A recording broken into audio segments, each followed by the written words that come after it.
Everyone. So we are back talking about symbols, signs.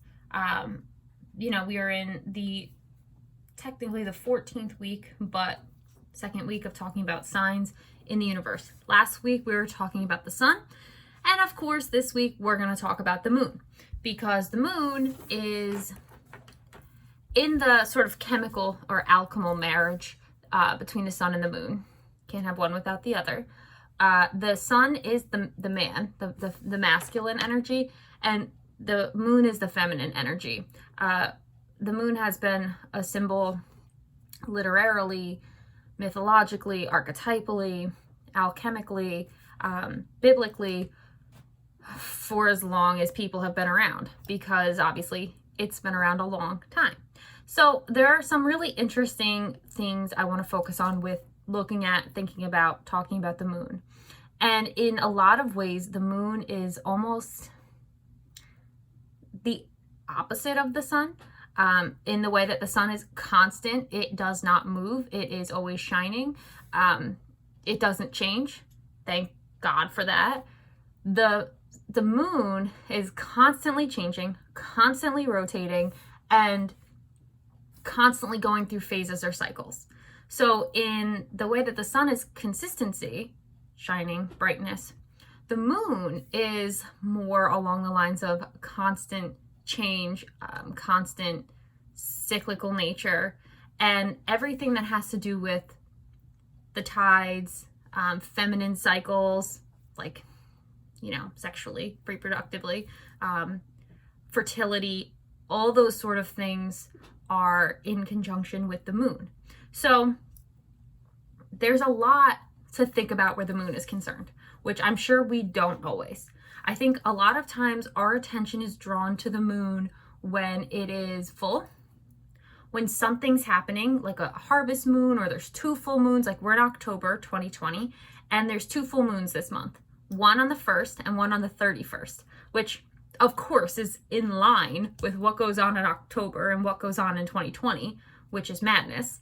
But it's also, people look at that as a sign of something, and it is. I mean, we don't get two full moons often. So what is it a sign of? What is it a symbol of? Depends on who you're talking to or what people believe. But there is a thought out there that right now with October, the sort of veil between realms is the thinnest. And I kind of like that idea, that there's a very thin line between the supernatural realm and the natural one. And, for anybody who doesn't know there's a supernatural world, you are definitely missing out on a lot of really important things, because this is not all there is. You know what I mean? Like, it's not just what we can see. There's just too many. Now, there's so much out there that this is clearly not all there is, But I don't want to get into that. I want to focus on the moon. So to start off with the moon, I want us to remember that in the way that the sun is always going to symbolize light, the moon is always going to symbolize darkness. I know there's a lot that has to do with life and cycles, but you can't have the moon without darkness. And I say that because, well, one, of course, nighttime, right? The moon is always going to be symbolically night. In biblical prophecy or biblical literature, the sun, the solar prophecies are always given in relation to God, and lunar prophecies are always given in relation to Satan. So in the end times, when Satan's supposed to come back before God, before Jesus does, those are in moons. There's in months, right? And solar is always talked about in years or days, and the moon is always talked about in months. And so you do get that kind of old stigma or stereotype that, like lunatic comes from lunar, comes from luna, comes from the moon. There's really truth to that. My uncle is schizophrenic, and so he hears things on a level that we don't even comprehend. And he's always worse on the full moons. And that's anybody who works in any kind of organization or situation where they're dealing with people who are hearing on different frequencies, they can attest, I'm sure, better than I can, that things get a little bit hectic around the full moon. You get a lot of mythology of like werewolves on the full moon and like creatures coming out on the full moon. And that's really just to kind of express the wild side, the darkness that comes out with a full moon. There are 12 phases of the moon, right? The full moon is only one phase of the 12. There are 12 months, 12 moons. 12 is an important numerical symbol that I don't want to get into. But when we're thinking about the moon or lunar energy, it is really important to remember that even when the moon is full, there's still a dark side of it. We never see the full, like when we hear full moon, we're not seeing an actual full view of the moon. We're getting a full half of the moon because there's always a dark side.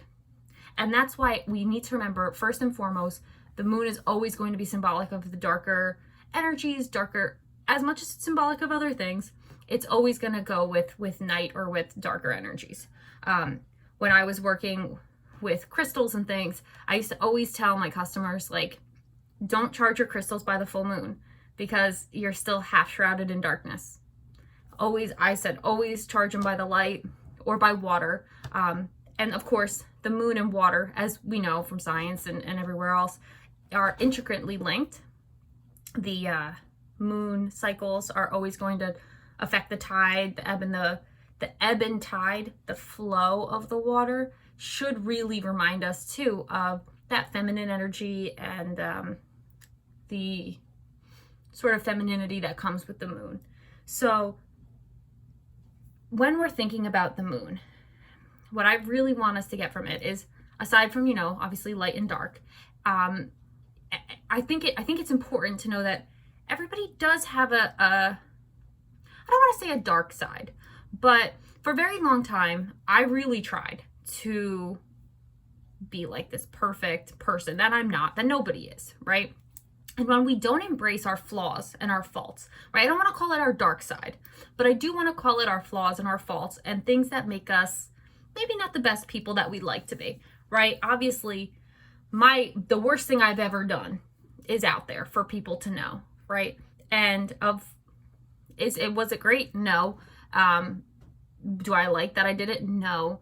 But do I like the person I've become because of everything? Sure, I do. I really do. So I am glad about sorry, that's my computer over here. I am glad that there was a really huge shakeup in my life because it helped me to embrace all parts of myself, right? The parts that were crying out for attention, the parts that were neglected, the parts I neglected.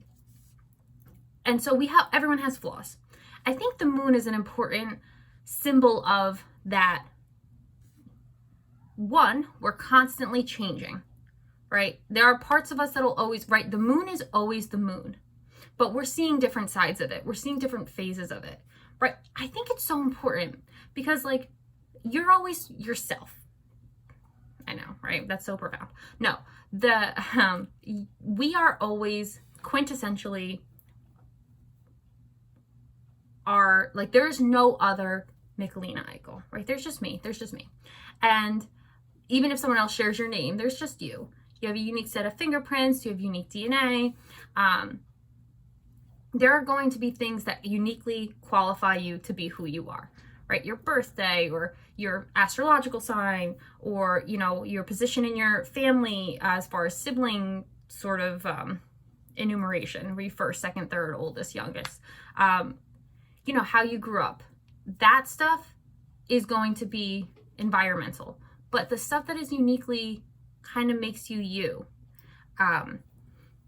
your likes, your dislikes, things that we've talked about before. That's my cat in the window,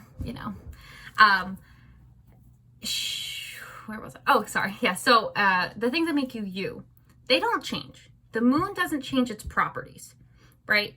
What we see changes, but who we are, what the moon is, does not change. And I really love that as a symbol, that just because we're going through different phases doesn't mean we're not still ourselves. Doesn't mean we're not still sort of uniquely us. So there's an importance in embracing every aspect of who we are and every aspect that we've experienced. So this isn't just for women, this is for everybody, right? Everybody, we all need to grow, we all need to change. I saw something the other day that it was like, you're not accountable for your childhood traumas, but you are 100% accountable for fixing them as you get older. And there's this fine line of accountability. Like, when do we fully become accountable, right? The law in some places says 18. In other places, you can drink at 21. The brain doesn't really fully develop until you're 25. We live in a society now that doesn't really make us fully accountable until we're like, I don't know, 20 something, 20. It depends, you know what I mean? Age is a really tricky thing. However, so I don't have an age on when you should start working on yourself. And anytime you start to work on yourself is great. You know, it's not too soon or too late. It's perfect. But you do need to work on yourself. And I find that, well, we all need to work on ourselves. I'm working on myself daily, right? Actively working on ourselves. And for some people, that's therapy. For other people, it's, you know, journaling. For some people, it's cycling. I mean, there's so many things. But whatever gets us focusing inward, that's what we need to be really looking at. And I like talking about the things that are outward, right? Like the symbols, the signs that are out there to remind us to work on ourselves. The moon is one of those things. I think when you look up at the moon, I always feel small. We can't really look at the sun in the same way, but we really can look at the moon and just be like, wow, that thing's been around forever, right? As long as the sun. And we never see all of it. I think that's probably why it's symbolic of a woman, right? I feel like there's so many layers to women. Even as I sit here and try to work on myself, there's just so many deep, deep, deep vulnerable layers that I just don't expose to the light ever. And I think the process of becoming authentic, or your most authentic self, is that idea that you are going to try to expose those layers to the light, even though they might be put up for ridicule, or they might be, you know, condemned, or they might be embraced, you know. We're in Mental Health Awareness Month, and I think some of the darkest issues that we deal with come out of our mental health lack of awareness. And I just love how many people are opening up about the things they've gone through. You know, I can't lie to you. When I was going through everything I went through in 2018 and 2019, there were so many times that I was like, it is just going to be so much easier to end this than go through with it, to go through with this life, right? I can't lie, you know, I'm not going to. I mean, really, I was definitely suicidal, and it wasn't great. And it was honestly, at one point, it felt like the only option. And I've said it before, and I'll say it again. If it weren't for, I lived at home at the time. It was over a year ago. And if it wasn't for my mom getting on the floor, I couldn't get up. I could not get up. Like, I couldn't eat. I couldn't do anything. I was just on the floor for like 10 days. I just couldn't get up. And she got on the floor in the bedroom, and she like snuggled up in my arm, and she was like, if you kill yourself, it will kill me. She knew, like, she, you know, mothers. And I was like, oh God, how are you gonna put this on me now? Right now I have something I have to live for. And I'm so glad, I'm so grateful that I didn't do what I was planning on doing, because life is so good now, you know. But it wasn't. It was really hard. And, you know, it doesn't matter that I might have brought it on myself. It was still really hard, and I was still not at all prepared for the fallout that came with everything that happened. And so, but of course, you know, God doesn't give you more than you can handle. And even though it felt like it, he didn't. And we're okay, and everything's great now. And, you know, I think that we need to sometimes embrace the struggle, the sadness, and not sit in a spirit of grief, you know, but acknowledge that we're feeling some type of a way. Because so often I feel like the real issues come when we don't acknowledge, little cat, when we don't acknowledge the struggles that we're having. Because everyone's going to have struggles. They're not unique to anybody, right? I've said it before. I'll say it again. Ecclesiastes, there's nothing new under the sun. So anything that's happened to you has happened to someone else, which is why speaking out is such a strong way to connect with people. And so when we're looking at the moon, right? I love the moon as a symbol, as a sign to embrace our flaws and embrace the growth and change process. That's really what the moon is. That's really what, when we look at the moon, we really want to think about growing, changing, and the sort of process, the phases that come with that growth and that change. And so that's not easy. It's uncomfortable. God, do we hate to grow and change? I hate growing and changing. Do I love the results of it? Absolutely. Do I hate the process of it? Yeah. I'm not there yet. I'm not good enough to say, oh, I love changing and growing. It's so fun. It isn't. It's painful. It's growth and change. I've said it before. I'll say it again. Always so painful. Even physically, like when you're, I don't know, I'm short, I'm 5'2". But people who have growth spurts, their like bones hurt and they're like very uncomfortable in their own body, which is, so tough when you feel that way. But growth is never, I don't want to say fun, but growth is never easy.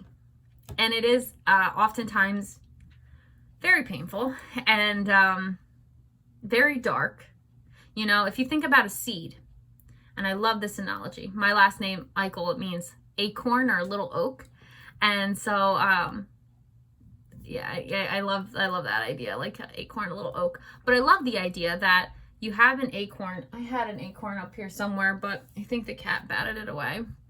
But you have this little tiny seed, and this is repeated all throughout nature, and we'll talk about it some other time. But you have this little tiny seed that has the DNA for a huge tree. And you will never see that little acorn become a huge and mighty oak. I have an oak tree right here, actually, and in my picture. Unless you bury it in the ground, put very much pressure on it, and then it breaks, right? All the growth that happens almost always happens in the dark, in the dense pressure situations. And what people see, they see the tree, but they didn't see the process it took for that tree to become what it is, right? No one ever does. I think Joyce Meyer has a couple teachings on that, where she says about how, I think she's a peach pit maybe. She talks about how the peach pit has all the DNA in it, but it has to be put into the ground. Actually, I'm pretty sure she definitely does have that.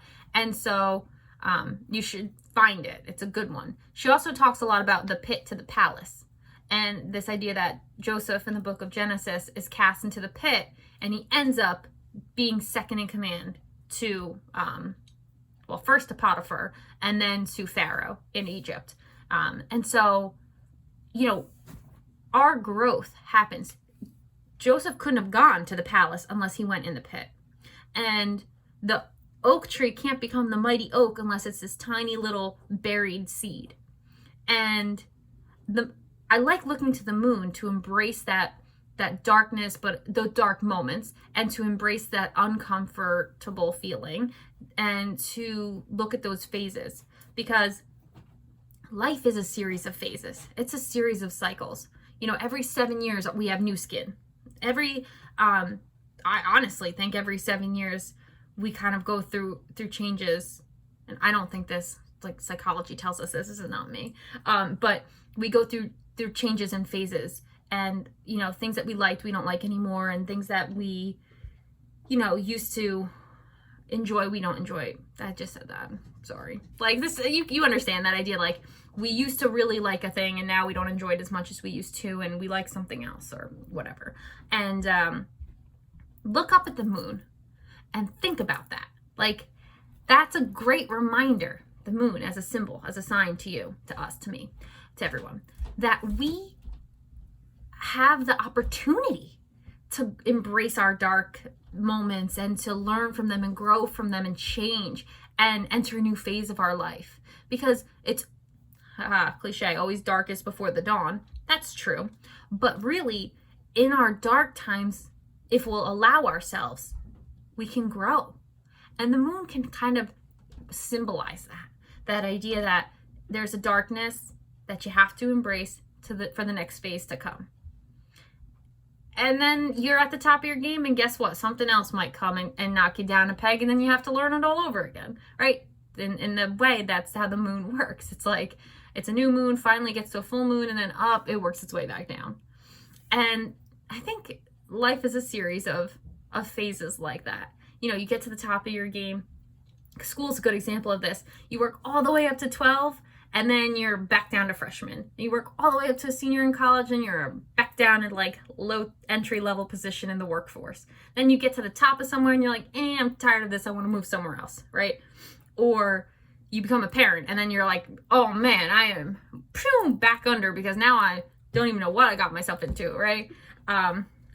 So life is a series of constantly changing cycles, phases, and there's dark and there's light, and it's just, I love the moon as a symbol of this like life cycle, this fertility, this kind of transition and this change, because it's just constant. It's constant change, and the moon retains its properties and its characteristics, but it's always changing, which I think is like so profound, right? So this is why I love to study signs and symbols and seasons, of course, because they're just so interesting. So there's so much we can get from it. So this week we'll be talking about the moon. More than that, though, like transitioning, changing, and embracing those difficult moments, as hard as they can be to embrace. So hope you're enjoying. Subscribe if you like what you're hearing, and then I'll see you here next week. Bye, guys.